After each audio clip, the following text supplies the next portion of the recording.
y en la hora de nuestra muerte. Amén. Estas lecturas dan pie para muchos comentarios. Una cosa que me llamó mucho la atención es cuando yo tuve hace 20 años más o menos, tuve que ir a El Salvador, a Centroamérica, a la Casa de los Heraldos allí, y yo nunca había salido, había salido poco, así visitando otras casas, y de pronto me llamó muchísimo la atención la ciudad de San Salvador, que todas las casas yo venía de acá de Montevideo, que más o menos todas las casas se estaban enrejando. En el 2000 ya había mucha reja por los ladrones, etc. Y bueno, en El Salvador no eran rejas, eran todas paredes altísimas, más o menos de 3 metros, mucho más altas que cualquier muro de aquí. Y encima tenía una especie de serpentina, así como que con navajas, allí se llaman razor, ¿no? Y que en algunas casas ese razor estaba enchufado a la corriente, que era 220, ¿no? Y para que el ladrón que quisiera saltar se agarraba del razor, de esa serpentina, y bueno, quedaba electrocutado. Pero era la impresión que daba, mismo en los barrios mejores, así, más residenciales, eran todo en base a todo pared. Entonces la impresión que uno se lleva es muy fea, ¿no? Pero ¿por qué era? Porque, bueno, está habiendo muchos secuestros, está habiendo muchos robos, muchos crímenes. Allá hay unas cuestiones que se llaman las maras, que son como bandas, ¿no? Que se pelean unas a otras. Bueno, pero ¿por qué era eso? Porque ellos estaban vigilantes ante la posibilidad de entrar un ladrón o una pandilla de ladrones, secuestrar, robar, matar, etc. Bueno, esa virtud de la vigilancia, ¿no? Que nosotros también en Montevideo no están así con esas paredones, así como había allí en El Salvador, pero bueno, hay rejas por todos lados, perros, vigilancia, como es empresa de seguridad. Bueno, eso que nosotros lo hacemos por el aumento de la criminalidad, de los robos que hubo en todo el mundo prácticamente, para que no nos roben los bienes materiales y bueno, la propia vida. Eso también tenemos que hacerlo para nuestra vida espiritual. También tenemos que tener vigilancia, porque el demonio, el mundo y la carne continuamente van a querer robarnos la gracia de Dios y robarnos nuestra unión con Dios. Por eso San Pedro, en la primera lectura, dice: hermanos míos, ustedes están prevenidos, manténgase en guardia, no sea que arrastrados por el extravío de los que hacen el mal, pierdan su firmeza, o sea, pierdan la fe, pierdan su firmeza en las cosas de Dios. Crezcan en la gracia y en el conocimiento de nuestro Señor y Salvador Jesucristo. A Él sea la gloria y la eternidad.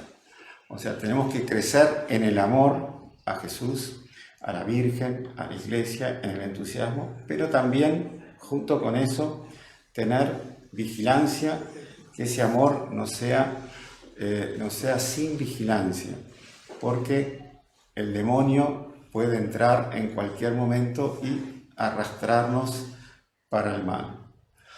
Entonces, si vemos, por ejemplo, el Evangelio, vemos cómo los fariseos, que eran el partido que estaba contra Jesús y fueron los que llevaron a Jesús a la muerte, e instigaron a los romanos para que mataran a Jesús, instigaron a Poncio Pilato.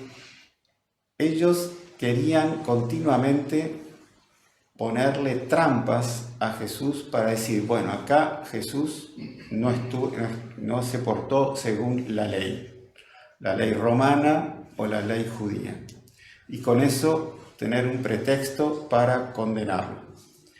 Pero Jesús, vigilante, lleno de amor al Padre, pero también vigilante contra los ataques del demonio y del mal, enseguida Él los pescó, ¿no? Y entonces ellos primero le empiezan a hacer todo tipo de elogios. Y eso es importante para nuestra vida espiritual. Cuando alguien nos elogia, hay que tener ojo, ¿no? Cuidado, vigilancia, porque los elogios son para Dios y no para uno. No es lo de cada uno, son los pecados de uno. Y si nos empiezan a elogiar mucho es porque nos quieren de alguna forma llevar a alguna cosa mala.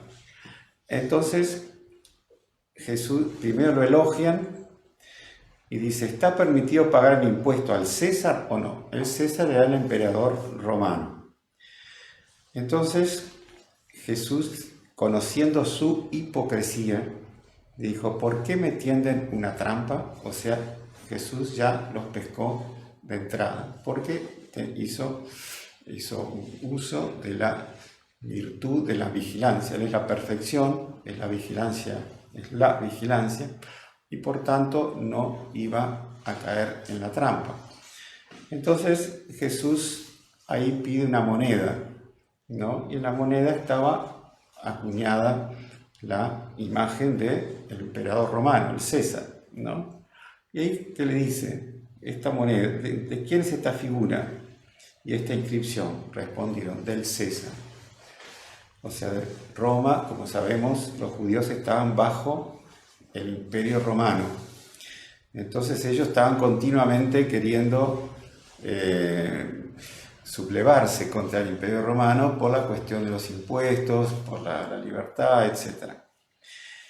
Entonces ahí Jesús les dice, den al César lo que es del César y den a Dios lo que es de Dios. Y ellos quedaron sorprendidos, ¿no? O sea, Jesús no entró en la trampa de ellos, ¿no? Al contrario, ellos quedaron desnorteados, podrían decir. Entonces, vemos, acá después se puede hacer también un comentario de lo que significa el César y Dios, el Estado y la Iglesia, cómo debemos obedecer al Estado, a las autoridades civiles, ¿no? Siempre y cuando esa obediencia no quiebre con las leyes morales de la Iglesia. Y si no va contra la moral cristiana, hay que obedecer, de acuerdo al cuarto mandamiento, honrar padre y madre. Y luego dar a Dios lo que es de Dios. Bueno, a Dios darle todo nuestro amor, todo nuestro entusiasmo, toda nuestra dedicación. Bueno, entonces un punto aquí para comentar es eso, que tengamos siempre mucha oración y mucha vigilancia. Jesús en el Huerto de los Olivos le dice a los apóstoles, vigilad y orad. O sea, primero vigilen, no entren en las ocasiones próximas de pecado. La televisión, por ejemplo, tiene muchos programas que nos llevan al pecado. Cuidado, no entremos a ver por curiosidad esas cosas que después nos van a llevar a malos pensamientos, que luego van a llevar a malas acciones. Entonces pidamos mucho a la Santísima Virgen que nos dé la gracia de la vigilancia en nuestra vida espiritual. Y así como Jesús no entró en la trampa de los fariseos, también nosotros no entremos en las trampas que el demonio, el mundo y la carne nos ponen para hacernos perder el estado de gracia. Ave María Purísima. Sin pecado concebida.